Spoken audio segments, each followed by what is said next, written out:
At 18 minutes past 9 a.m., we continue looking at COVID-19 wreaking havoc in KwaZulu-Natal schools. We've learned about 5,000 infections amongst teachers and pupils in a matter of 3 months. To tell us more, we joined on the line by DA KZN Spokesperson for Education, Dr. Imran Keeka. Dr. Imran, Assalamu alaikum wa rahmatullahi wa barakatuh and welcome.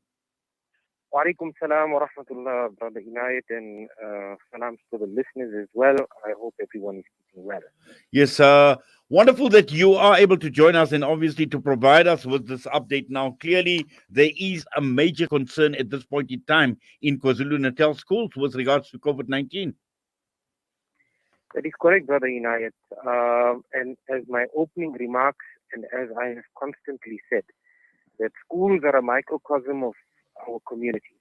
And whatever happens in the communities, we see it reflected in many ways in schools.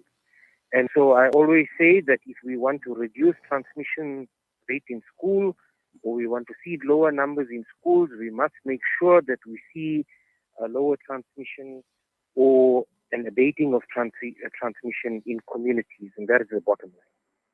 Yes. Now, let's just talk about these numbers now. 3 months, for close on to 5,000 infections. We've learned about 39 deaths, and this now includes both teachers and pupils. What do we know about this rate of infections in terms of, what are some of the reasons, what are some of the causes that we're seeing these numbers on the rise? So since the beginning of the pandemic, there are close on to 9,000 infections in our school.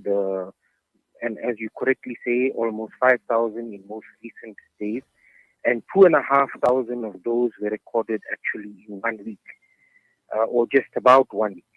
So, of course, it was a matter of great concern. We had the Public Service Commission come down to KwaZulu-Natal to have a look at some of our schools.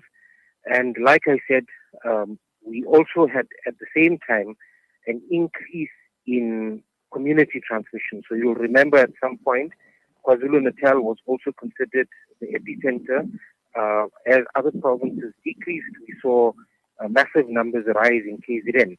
And as I said, if we see an increase in the number of community transmissions, we are going to see an increase in the number of school transmissions. However, the Public Service Commission did identify several issues.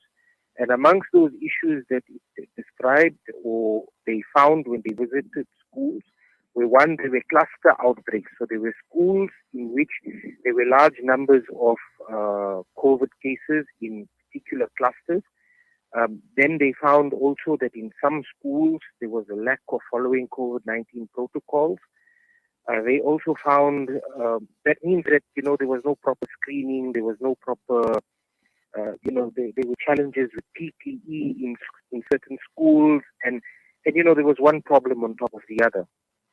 And overcrowding in some of the schools as well was identified as one of the issues. And in essence, when the department had a look at those findings, the department was able to say that indeed those were also some of the challenges that they identified. Now, we got all this in the form of a report that was sent to the Education Portfolio Committee. We discussed this on Tuesday, and that is how I then made this report public as well. Dr. Imran, is there a case of COVID-19 fatigue creeping in? And that is the reason why we are seeing non-compliance, particularly when it comes to COVID regulations.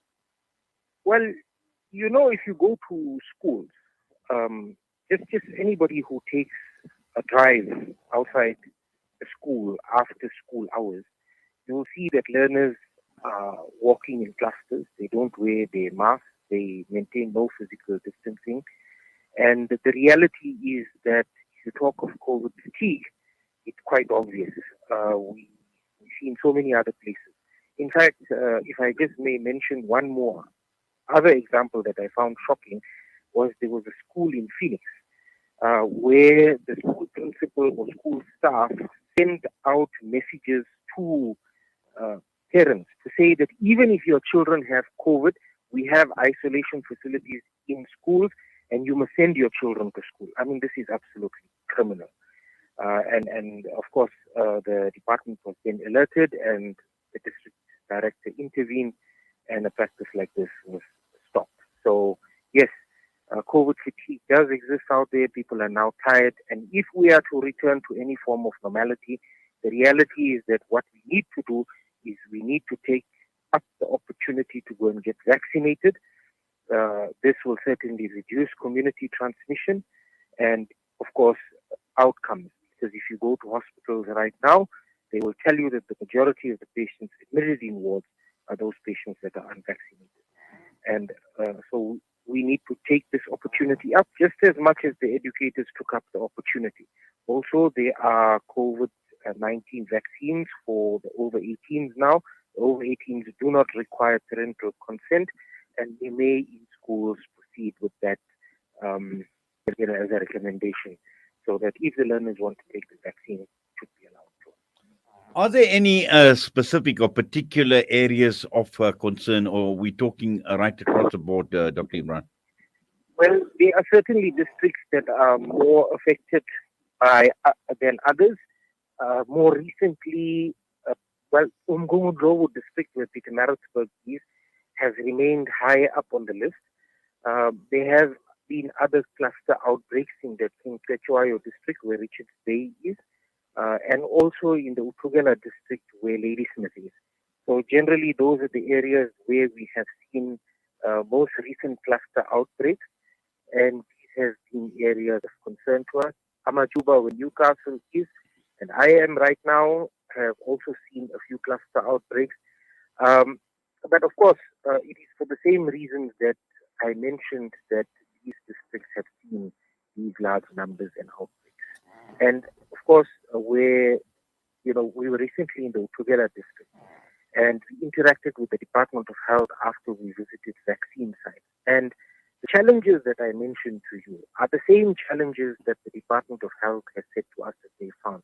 And where cases were identified in some of the schools, they went out to those schools, they tested the school en masse in some of those cluster outbreaks, and indeed they did find large numbers of learners and educators or other school staff to have been affected by outbreaks of COVID. And just finally, Dr. Imran, is closure of schools an option right now? Okay. Sorry, I didn't I hear said, that. is the closure of schools an option right now? No, it's certainly not an option. Far too much of teaching time has been lost. Of course, the numbers that we are all talking about, 5,000 and so on, are certainly numbers that are rapidly coming down. And the reason they are rapidly coming down is that we have also seen a rapid decline in community transmission, tapering down with the third surge that was last week or the week before. So all of that seems to be abating. And also, there has to be a balance. If we look at the number of learner fatalities, and one fatality is always one too much. So out of all these 9,000 numbers that we see of positive cases that we identified, schools in KZN, in the second surge, we had two learners passing on, and most recently saw also two learners passing on, one in Phoenix and one in Ladysmith. So learner fatalities are far less. However, it doesn't mean that there must be complacency, because there have only been 4 learners that have passed on in the entire pandemic in the school record. The reality is that far more educators have passed on as well, and staff. And so everybody needs to play their part to ensure that we bring the numbers down. And part of that solution, of course, is to take the vaccine, to observe proper hand washing etiquette, keeping your hands clean, using sanitizer, wearing of masks, and of course, most certainly, maintaining physical distance everywhere. And if we become complacent in this and don't follow these non-pharmaceutical measures, and then of course the pharmaceutical measure of vaccine, and of course taking early treatment when symptoms are identified instead of thinking just an ordinary flu, then we're not going to see numbers down. And parents must remember this, that there is, we must not just say, oh, there's an ordinary flu. even if your children have the slightest of the sniffles, keep them at home until such time as they are better, they have a clean bill of health, and of course you then send them to school. I've done that with my children. Whenever they get the sniffles, I keep them at home. I have 4 of them in school at the moment.